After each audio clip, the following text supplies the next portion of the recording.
అన్నా అన్నా ఎరా ఓటేసారు, ఇప్పుడు నన్ను పిలువన్నా, ఇద్దరం కలిసి వెళ్దాం. ఎందుకురా? అదే నా ఫస్ట్ టైం ఓటేస్తున్నాను. ఓరి నీ సాంబరం, అంతే ఉంటదిలే. అయినా నేను ఊరు వెళ్తున్నాను, నువ్వు నేను ఓటేస్తే ఏం జరిగిపోద్ది? సంపూర్ణ అవగాహనతో సరైనోడికి ఓటేస్తే నువ్వు అనుకున్న దానికంటే ఎక్కువ జరిగిపోద్ది అభివృద్ధి. కళ్ళుండి మాకు కనబడని అభివృద్ధి, కళ్ళు లేని గుడ్డోడివి నీకేం కనబడుతుందిరా అభివృద్ధి? నాయకుడికి చేసే సత్తా ఉండాలి, నీకు చూసే మనసుండాలి. 5 ఏళ్ల క్రితం మన ఊరు ఎలా ఉండేది, ఇప్పుడు ఎలా మారింది?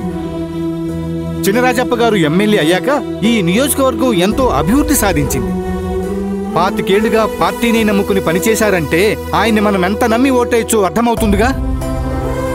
స్నేహం అంటే ప్రాణమిచ్చే మనిషి మన రాజప్ప. గ్రామీణ హౌసింగ్తో సొంత ఇంటి కలను నెరవేర్చారు. పిల్లలు పెద్దల ఆహ్లాదానికి పార్కులు కట్టించారు.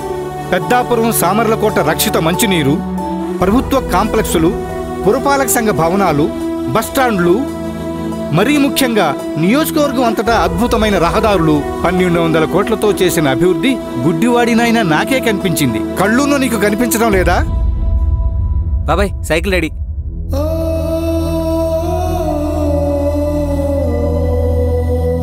ఇదంతా మాకెలా తెలుసనా? ఆయన కాళ్ళతో నేను నడుస్తుంటే నా కళ్ళతో ఆయన చూస్తున్నారు. కుడివైపు తిన్నగా. సైకిల్ గుర్తుకే మన ఓటు, చినరాజప్పకే మన ఓటు.